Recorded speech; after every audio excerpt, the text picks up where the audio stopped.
The next morning early, a company of spearmen, bearing with them the green banner of the Elvenking and the blue banner of the lake, advanced before the wall at the gate. Thorin hailed them.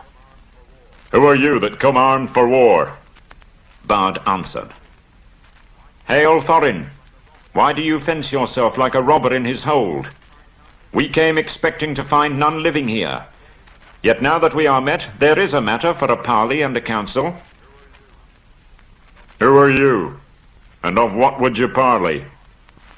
"I am Bard, and by my hand was the dragon slain and your treasure delivered. Is that not a matter that concerns you?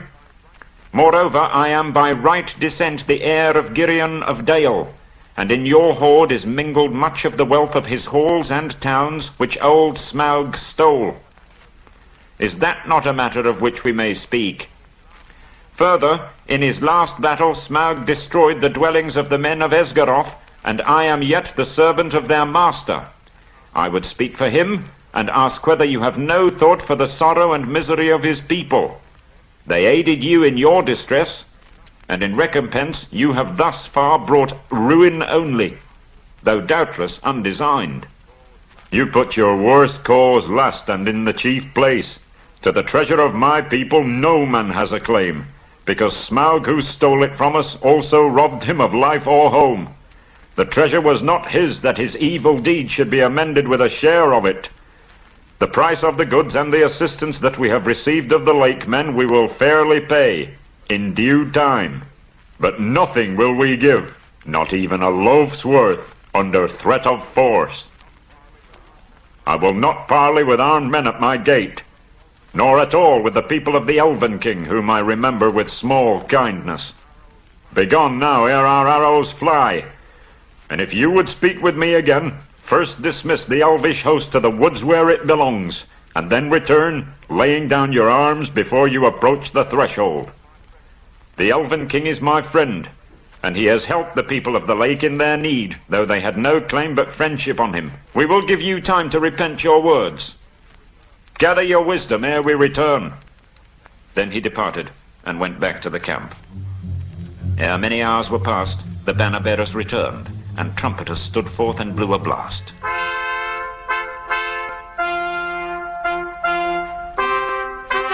"In the name of Esgaroth and the forest," cried the herald, "we bid you consider well the claims that have been urged or be declared our foe. At the least, you shall deliver 1/12 portion of the treasure unto Bard, as the dragon slayer, and as the heir of Girion. From that portion Bard will himself contribute to the aid of Esgaroth, but if Thorin would have the friendship and honor of the lands about, as his sires had of old, then he will give also somewhat of his own for the comfort of the men of the lake." Then Thorin seized a bow of horn and shot an arrow at the speaker. It smote into his shield and stuck there quivering. "Since such is your answer," called the herald, "I declare the mountain besieged. You shall not depart from it until you call on your side for a truce and a parley. We will bear no weapons against you, but we leave you to your gold. You may eat that if you will." With that, the messengers departed swiftly, and the dwarves were left to consider their case. Bilbo disapproved of the whole turn of affairs. "The whole place still stinks of dragon," he grumbled to himself, "and it makes me sick."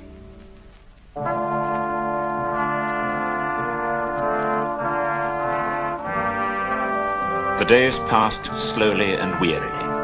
Often Thorin spoke of the Arkenstone of Thrain, and bade them eagerly to look for it in every corner. "For the Arkenstone of my father," he said, "is worth more than a river of gold in itself, and to me it is beyond price. I will be avenged on anyone who finds it and withholds it." Bilbo grew afraid, wondering what would happen if the stone was found, wrapped in an old bundle of tattered oddments that he used as a pillow. All the same, he did not speak of it, for the beginnings of a plan had come into his little head. Then the ravens brought news that Dane and more than 500 dwarves hurrying from the Iron Hills were now within about 2 days' march of Dale. "But they cannot reach the mountain unmarked," said Roak, "and I fear lest there be a battle in the valley. I do not call this good counsel." Though they are a grim folk, they are not likely to overcome the host that besets you. The treasure is likely to be your death, though the dragon is no more." But Thorin was not moved. "Winter and snow will bite men and elves. With my friends behind them and winter upon them, they will perhaps be in softer mood to parley with." That night, Bilbo made up his mind. The sky was black and moonless.